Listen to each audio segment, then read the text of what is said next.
Ready to turn up the heat on your conversations? Welcome to Come Talk with Amy, where we ditch the shame, drop the small talk, and dive headfirst into pleasure, passion, and everything in between. I'm Amy, your guide, your confidant, and your favorite permission slip. Let's talk, and not just about the weather.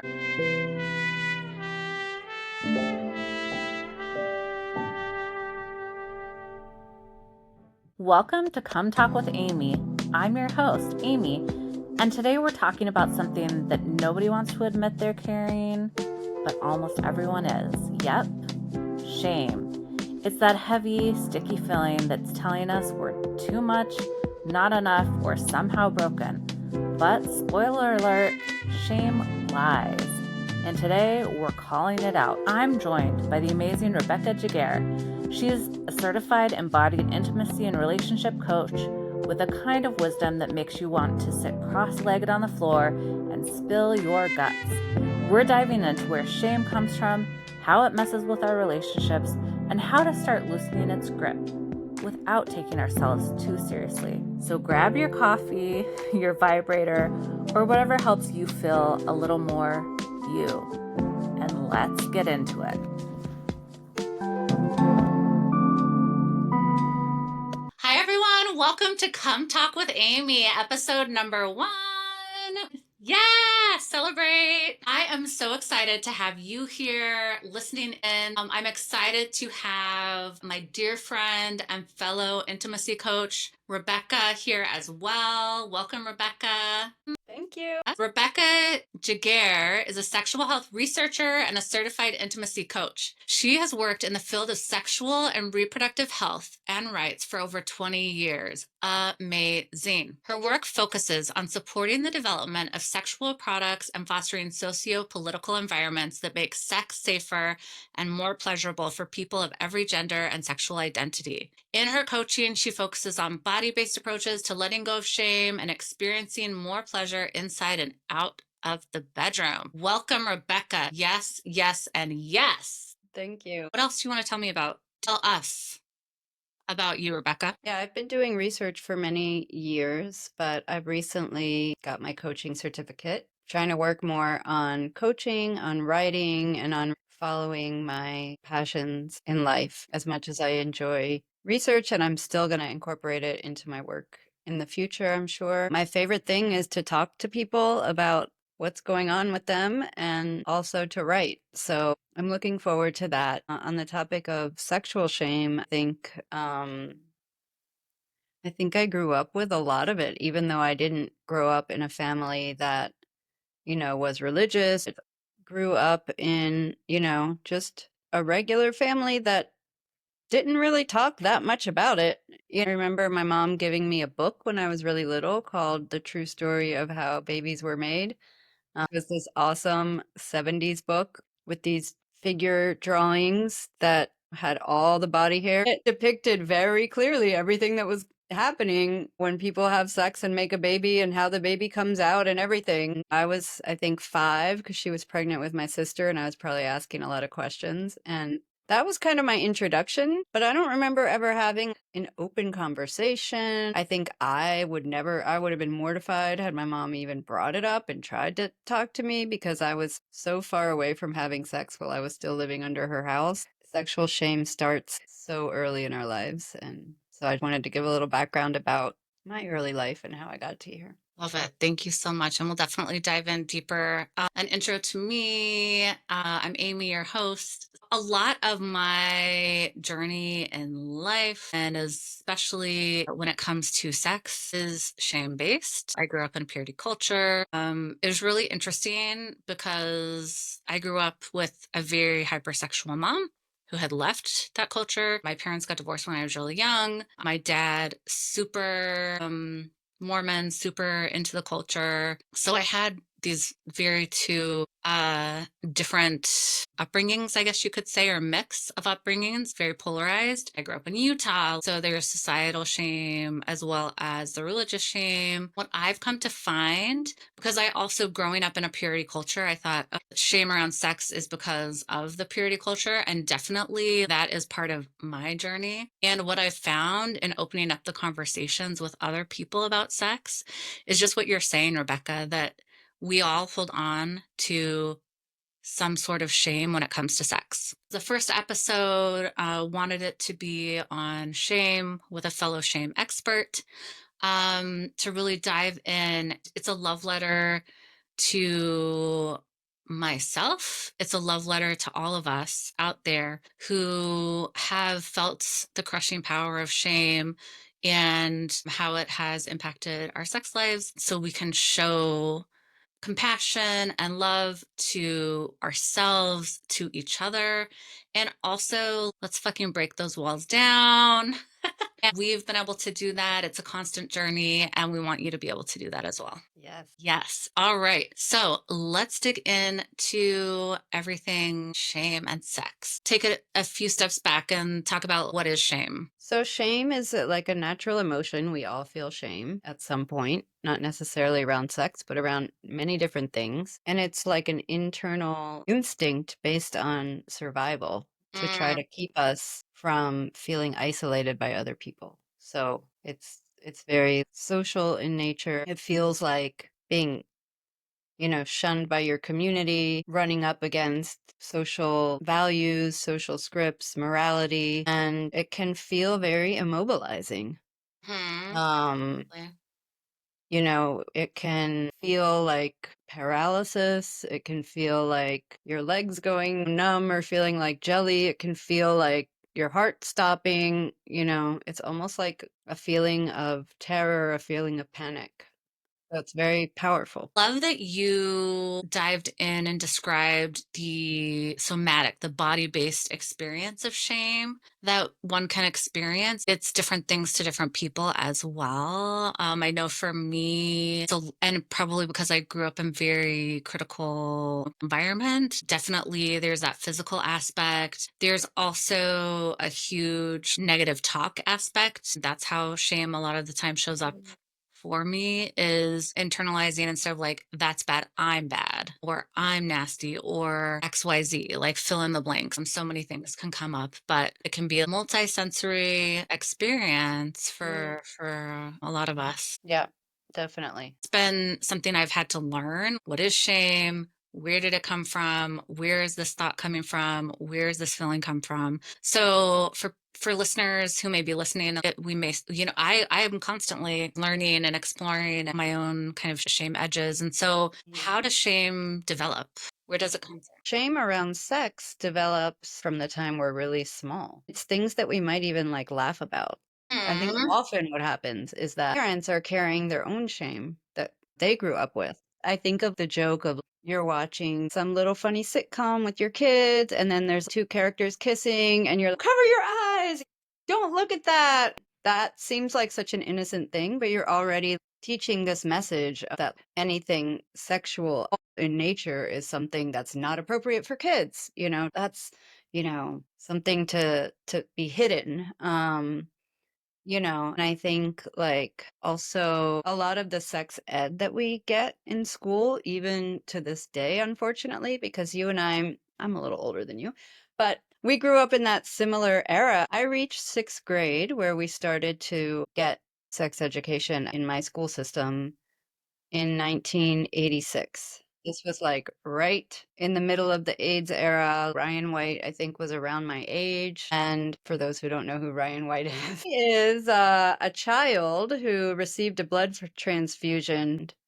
He got AIDS that way because this was before the days of screening blood Mhm. for the AIDS virus. He became infected with HIV and later died of AIDS. And he became the poster child for the disease because he was the one they could make an example out of to make it seem like it was important because he was a kid, not a gay man, an innocent child. The whole AIDS crisis got even more blown out of proportion because anything that's sexually transmitted is shameful to talk about and discuss. And all of the sex ed that we got at that time was so fear based. It was either the ABC, like abstinence. I don't remember what the B stands for. I know the abstinence. We stopped there. We're like, okay, don't Right. have sex. Yeah, abstinence and condoms, but abstinence first. It was if you have sex, you could die. If you have sex, you're going to get these terrible diseases. Sex is scary. Don't have sex unless you like really love the person and you're committed to them and you can trust them and you know that you're in a relationship with them that's going someplace because otherwise you should not have sex. This is the message that I received growing up in a liberal town without parents who were religious. Those are the societal messages that our country puts out there to kids as part of sex ed, or at least they did in my time. My daughter now, who's in middle school, is having a little bit more open conversations, but that's because she also has the privilege of living in New York City. I don't think that's happening all over the country. As you were talking, I Mhm. looked up because I was like, I will be fixated on what is the B? Be faithful. That's right. Be Be faithful. faithful. My Which is God. another shame message unto itself. Gosh. I'm glad you looked that up because I'm having this like moment of just like Mm-hmm. awareness coming over my body. This is where I got that message. Yep. Yep. Absolutely. I took that one the most to heart, honestly.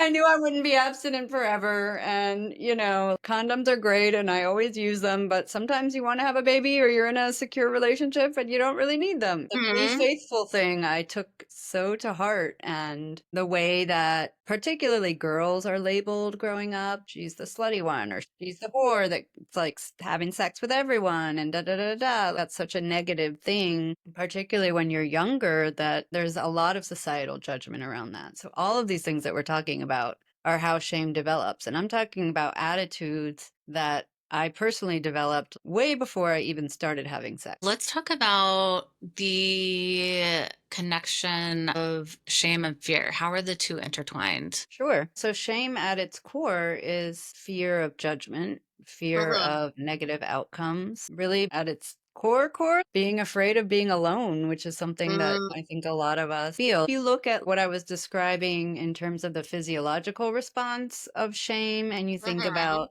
how you feel when you're afraid, they're very similar, right? A trigger like being yelled at can elicit these same types of shame-based feelings. I remember I was taking a course about shame and they described that physiological response of your heart stopping, you can't breathe, your legs turn to jelly, you're paralyzed in this immobilized shame state. It's the fear of that judgment of other people is at the Yes. base of shame. So well said. When you were talking about fear, I was thinking of not only can shame inhibit initiating sex or during sex, but also our fear of acceptance. So when it comes to consent, we may do things that the other person wants, but we're not necessarily that cool with, but we do it. It can become murky, is what I'm saying, where we do things that we're not fully comfortable with, but we do it out of that fear of acceptance or what are they going to think about me? I mean, I've seen that a lot in my own life. You see it all the time. I think it happens to both genders too. That's such a huge learning curve for us in relationships in general, and especially when it comes to sex, is thinking, I really like this person, or I find this person really attractive, and I want them to like me back. So I'm just going to do what they want to do because I want to be accepted by them. So I'm not really checking in with my own body Yep. around what do I actually want? And it makes it harder to speak up and advocate for our needs or even to really fully give consent. It's not necessarily the other person's fault. Maybe they aren't really pressuring us, but we are pressuring ourselves out of shame and out of this need to be accepted by another person. Mention the body. How does shame show up in the body? A lot of times when we talk about shame during sex, shame Mm-hmm. can show up in the body as sort of a tension. Interesting. Attention, not attention. It's actually become lack of attention to the body because we get into our heads, right? Mm-hmm. So where we want to experience pleasure with a partner and feel open and feel relaxed and allow everything to flow. A lot of times we feel tense. Somebody might be doing something to really turn us on, and they're really focused on trying to get us to become turned on, and it's just not happening. And it's like, what's wrong with me? Why is my body acting? How is this not working? This poor person, they're like focusing all this time on my pleasure and I'm not feeling anything. And why? Get all in your head. Yep. And the more you're in your head, the less you're in your body.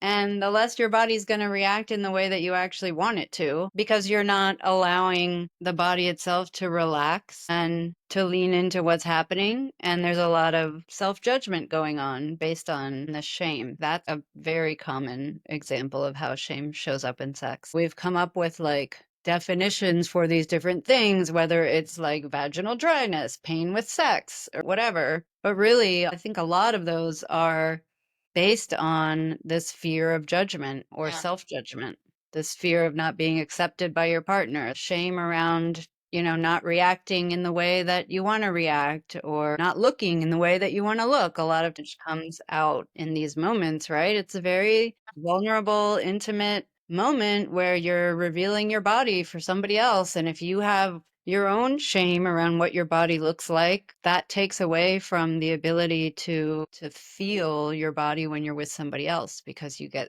caught in your head around what you look like. I was thinking about the story that I heard when I was a teenager about a couple that I knew that was newly married, and the wife was like would hide in the closet like after sex once the lights came on, but she didn't want her husband to see her body. She was beautiful, but how we see ourselves can take us out of the actual pleasure experience. Exactly. It also reminds me of that Sex in the City episode years ago where I think it was Miranda was having sex with some guy, and every time after sex, he would jump up immediately and go shower and then come back. I Mhm. think Oh, a lot of yes. times there's this feeling of, I've just done something dirty. I've done something bad that I'm not supposed to do. So let me go through my cleansing ritual so I can feel okay about myself. Yeah, devout Mormons who have gone through the temple, which is there's a whole ceremony. And then once they've gone through the temple, you wear something called a garment, which is your underwear. It has cap sleeves, it goes down to close to your knees. And it's very common for missionaries to ask their leaders when they're leaving. Because in Mormonism, it's like you go on your mission, then you get married.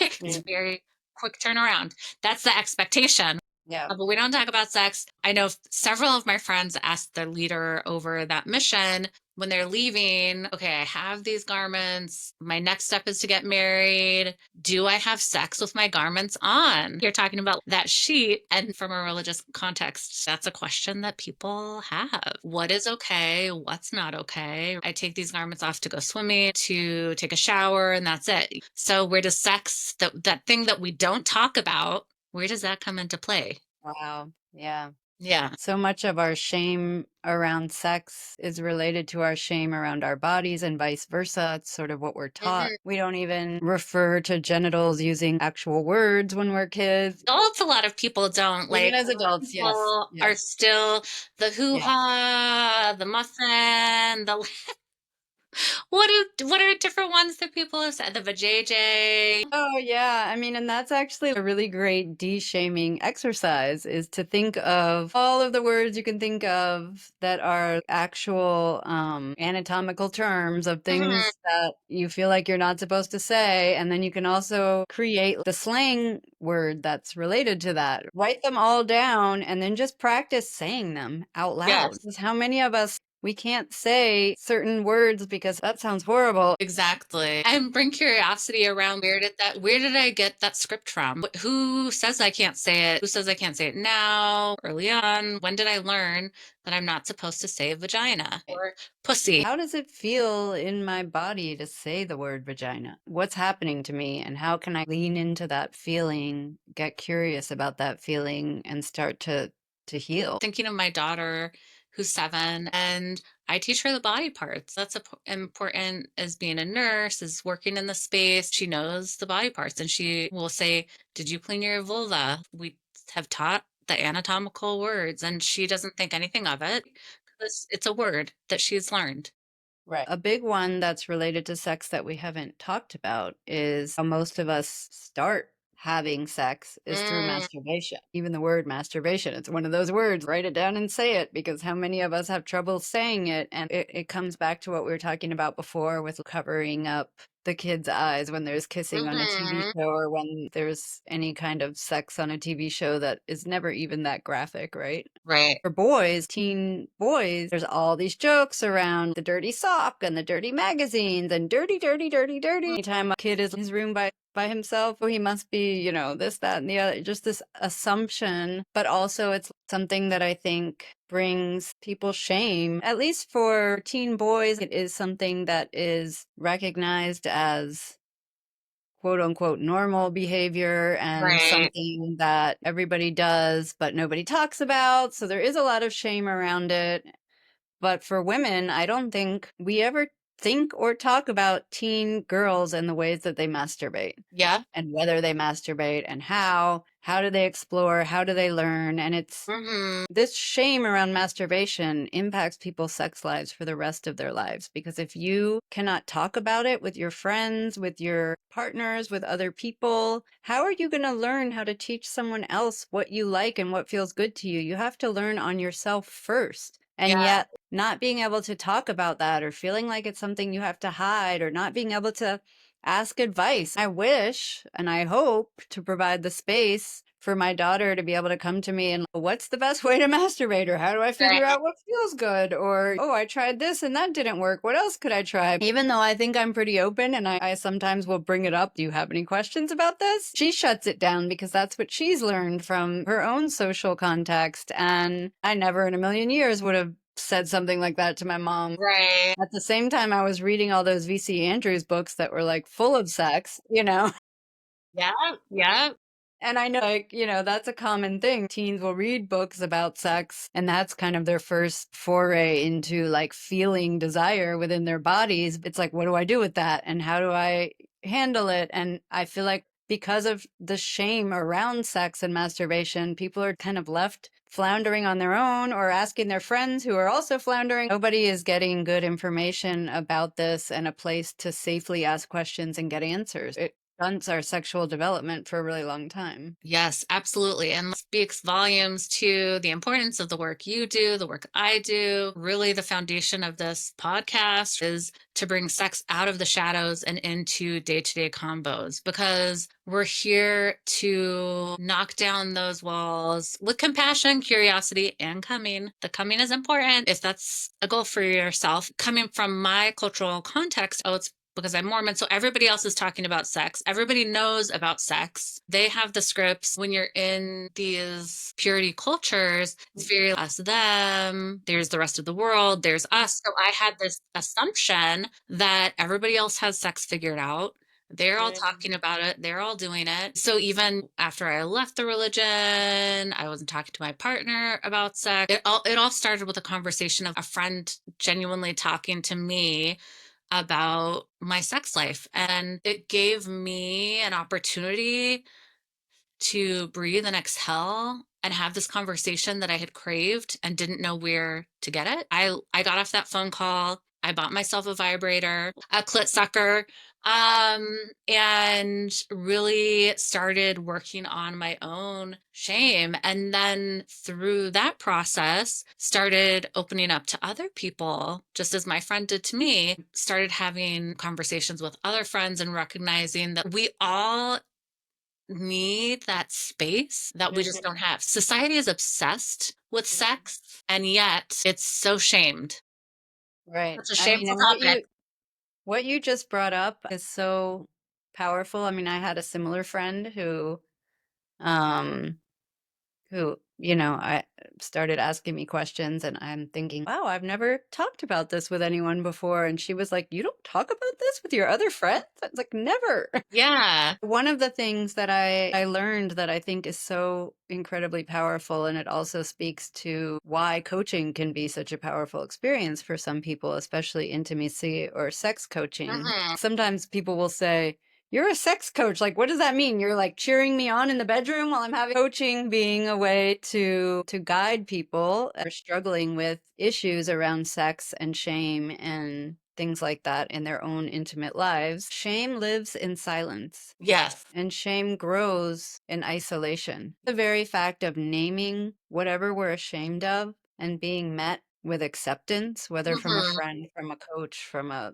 colleague, family member, is one of the most powerful ways to get rid of shame. Absolutely. I love that. It's so, so true. And again, that's why we're here. That's why Come Talk with Amy is a thing, because I love being that for people, and I love being that safe space for my friends, for my coaching clients, and wanted a larger audience to be able to bring these messages to, bring this information in a fun way, bring experts into these conversations, make this information accessible, and help people have language and knowledge around it and words and scripts. Again, why I wanted to start the first episode, Mhm. have it be the shame, because it's something that we will be talking about and addressing in one way or another every time, in a way.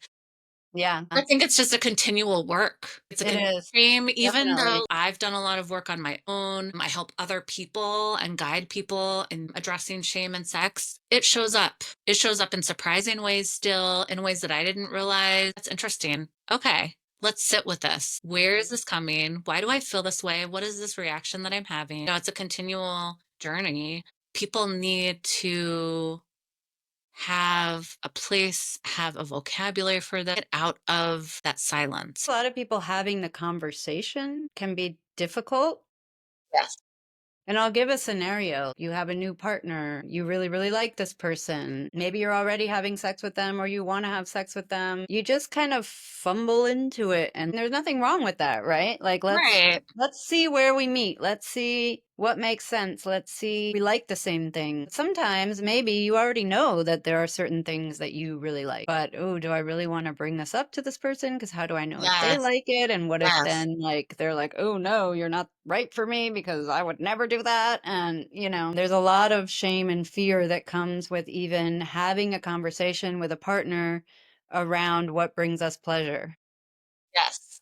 And one of Absolutely. the things, the tools that I've found in the past few years that I love is Sex with Emily has this yes, no, maybe list. Yeah, I love And it. it's amazing because it's a PDF. I actually have it on my phone and you can send it to somebody in a text if you Mhm. want to or by email. Hey, I have this list and I'd be really curious for you to fill it out. And I have mine filled out and we can kind of like compare afterwards and just see. And it's kind of a jumping point for a more open and honest conversation about sex with somebody who's already a partner or a potential partner. And what it does is it has a list of tons of different kinds of sex or behaviors related to sex.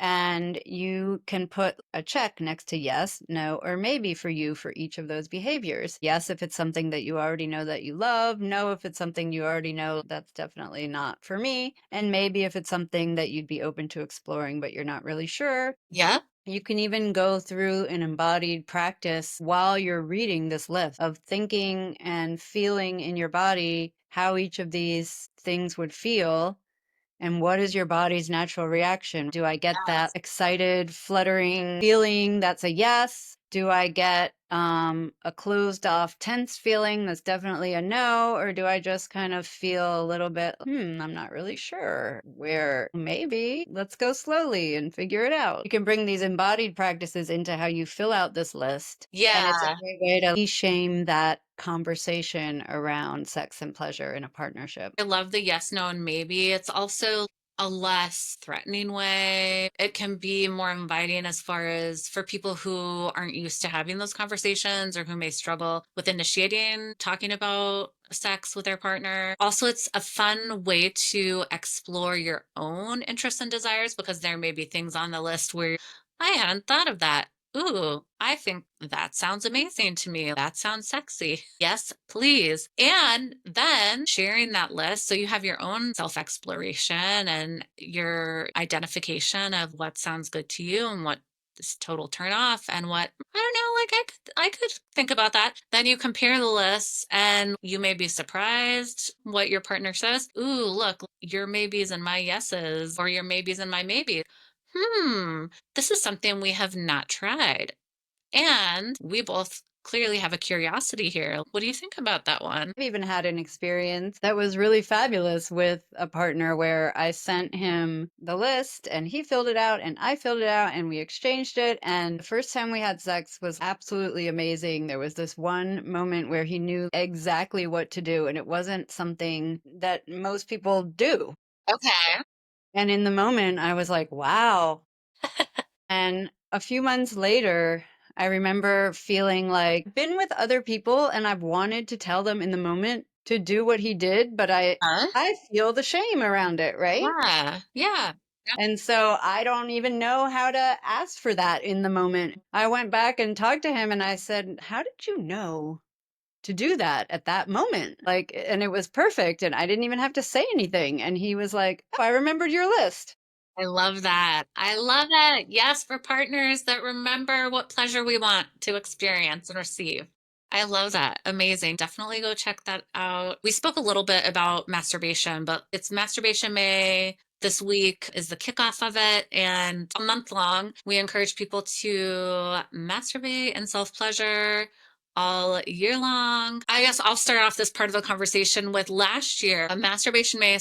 I had set up my Come Talk with Amy Instagram account, but I was not active on it. I did not tell anyone about it. On my personal Instagram page, I was posting about different sexual health things because I knew that I wanted to move into the space. I just was figuring out what that was going to look like for me. So Masturbation May comes around and I'm like, I got to post about it. And woo, a big rush of shame because I even say masturbation. I do Mhm. it. I enjoy it. I'm a huge proponent of it. My own empowerment journey of my Mhm. sexual desires and wants and needs happened with the foundation of understanding myself and that self pleasure and getting to know myself and my needs. Like any self care journey Mhm. does, you start with yourself, Yeah. right? Same with sex. I really almost wanted to just stop myself and I didn't, and I posted about it. That still comes up for me. Can I talk about these things? And my page is Yeah. very Yes, I love it. I love it.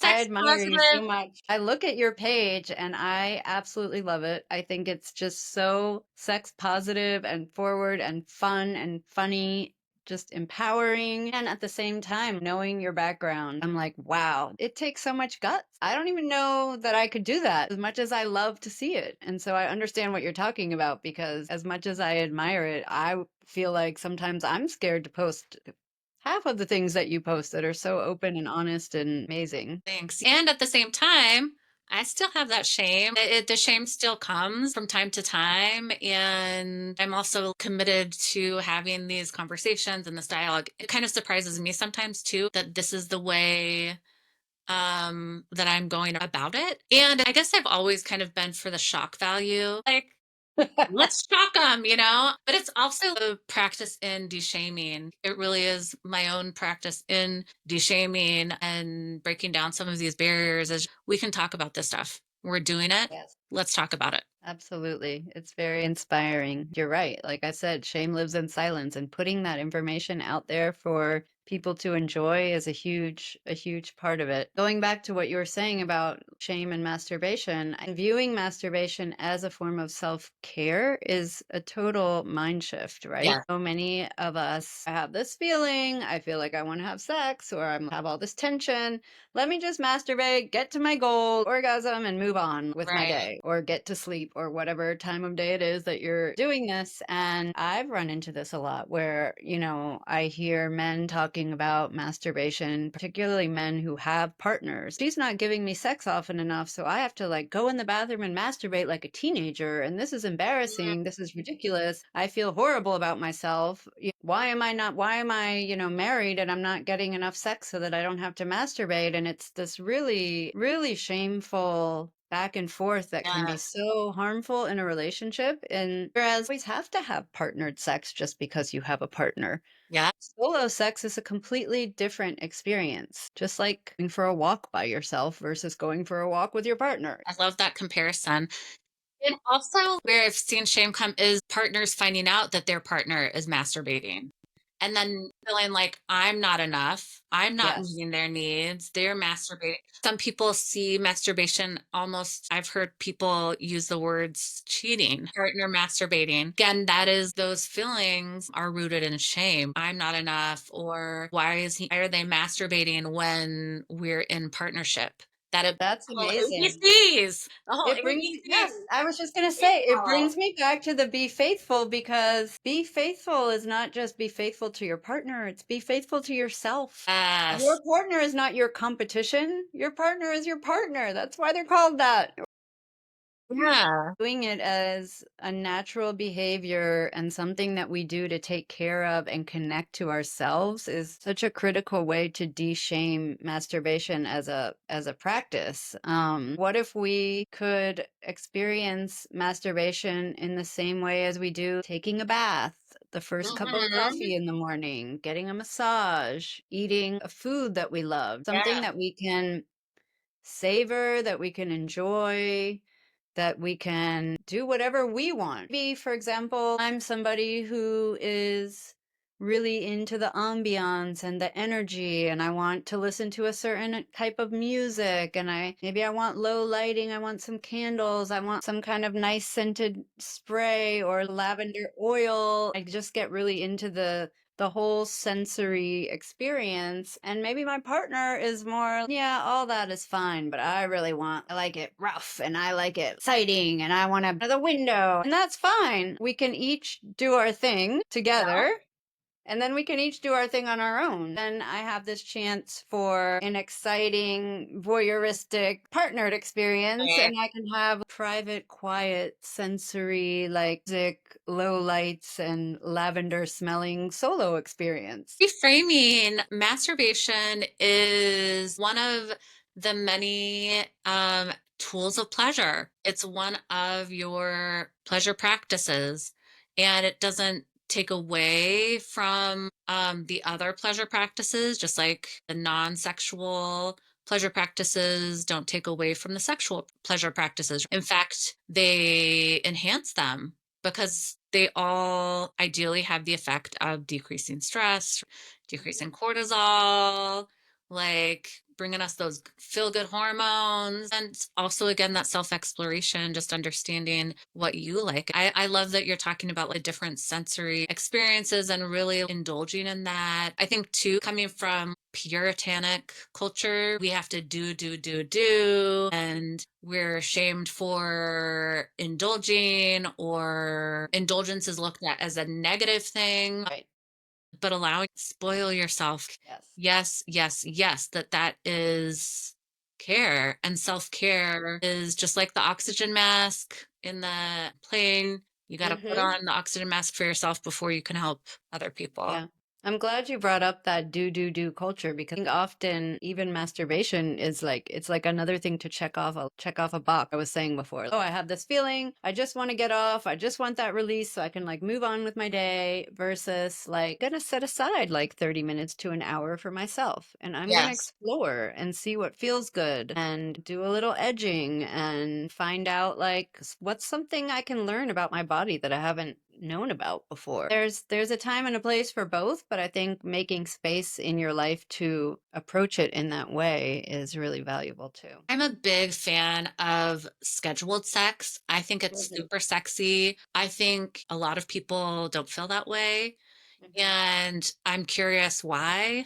I know mhm. I didn't feel that way. I remember in my 20s and being at a friend's house, and she was telling me how her and her husband always have sex every Wednesday. It's in their calendar. And I thought, that's the least sexy thing I've ever heard. Was just like, what?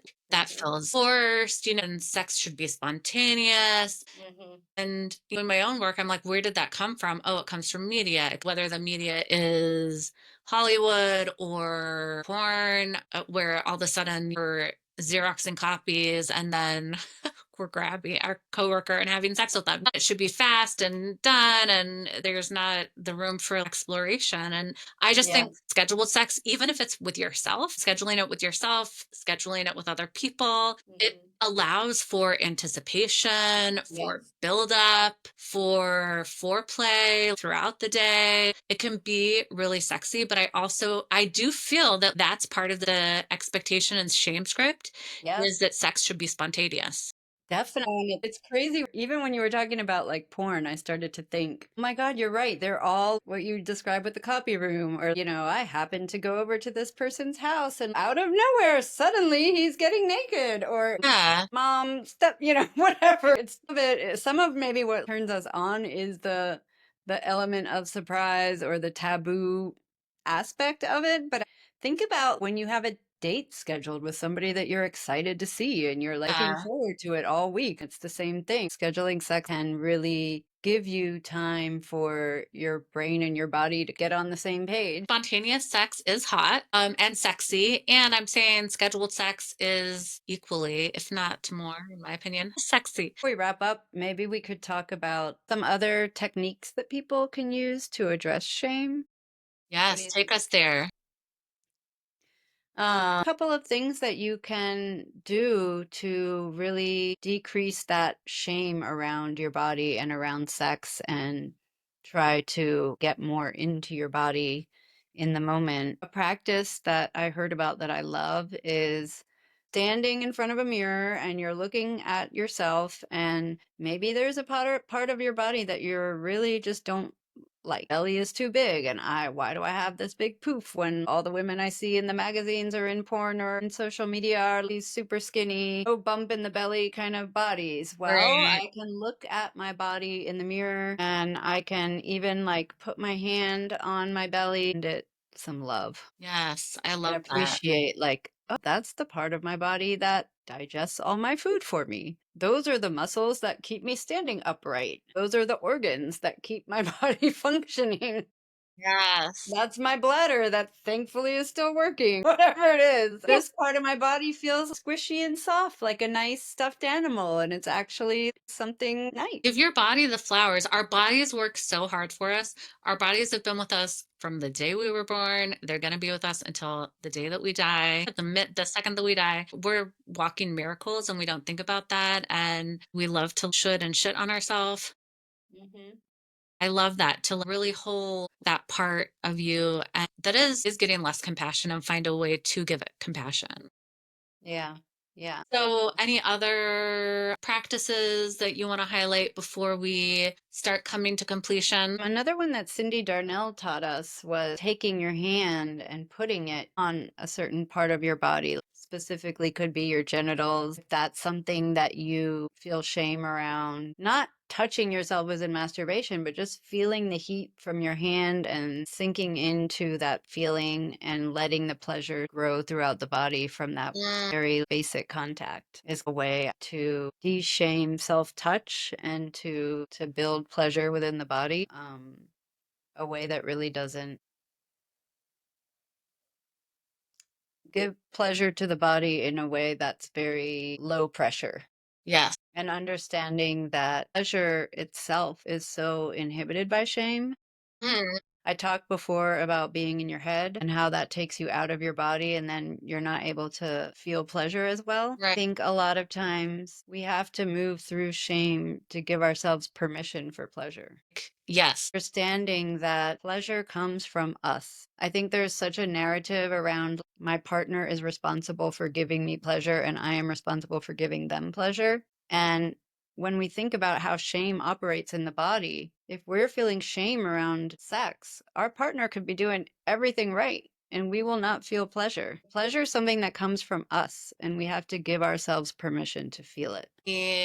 Hello, amazing. Yes. I'm not even going to add to that because that's just so beautiful. And I love that. And we want that for our listeners. We want that for ourselves. We want that for our listeners. It is your birthright to have pleasure. It's your human right to have pleasure. And you are the curator of that ultimately. On that note, we talked a bit about Masturbation May. I'm asking everybody this question, Rebecca, about their specific topic. Hmm. It's one of my standard questions for Masturbation May. How Yes. does shame and masturbation go hand in hand? There's a lot of shame around masturbation. Hmm. If we're ashamed to even start masturbating, then that's one big thing. Shame and masturbation go hand in hand because shame can inhibit us from even masturbating and learning what brings us pleasure. Yes. And I'm going to offer one other de-shaming practice is mutual masturbation. That's a good So one. hot. Yeah. Yeah. I love watching my partners masturbate because I get to see how they touch themselves Yes. and I get to So learn some educational. tricks. It's so educational. And I'm like, oh, okay, you like having your tip touched. You Hmm. like using lots of lube. It's Hmm. just, it's so hot. And also exhibitionist, voyeurism. You're checking off many boxes with mutual masturbation. Yeah, definitely. All right. In So person or on video. yes, we love this digital age with consent. Always Nobody wants an unsolicited dick pic, but yes, it can be really fun. we love a long distance love. All right, now we're coming to completion. So I'm going to ask you some rapid fire questions that I'm asking all of my guests. Okay, Are you ready? I'm ready. How do we close the orgasm gap? Start talking about it. Yes. How do you become a receiver of pleasure? Get into your body and allow yourself to feel the pleasure. Get out of your head. Love, love. What's your ultimate communication advice? First, get in touch with yourself, what your yes, nos, and maybes are, or what your truth is. And find somebody in your life who will receive things in an accepting way so that you feel comfortable communicating them. Amazing. Yes. What has helped you unlock shame around sex? Learning about embodiment practices and really movement, actually. One thing I didn't mention is that one of my more recent hobbies in the past 2 years is pole dancing. And I think any form of dance, but particularly dance that's more erotic, is a really Mhm. wonderful de-shaming practice. Yes, yes. Bring it back into the body. Love everything you just said. Rebecca, thank you so much for joining us and being our Thank you first so Come Talk with much. Amy guest. Yes, I love that I'm it's so excited. you. You were my first live as well. Yeah. So, any last advice or words that you have for our listeners before we wrap up? Any last words? Sitting with what is allows shame to open. So giving ourselves that space and permission to just sit with what is versus shutting it down because we're judging ourselves or we're afraid of what other people will judge. I love that. Sitting with what is what allows shame to open. What a beautiful, beautiful way to end this. What a wonderful way to come to completion for our first episode of Come Talk with Amy. Thank you so much, Rebecca, for popping my podcast cherry. Yes, we came together. We came together. I love it so much. And for our listeners, thank you so much for tuning in to Come Talk with Amy. Appreciate you being here in the early days with us. Please subscribe, tell your friends about us, and remember to masturbate, lubricate, and get ate. Thank you for coming. Please come again and again and again. Bye.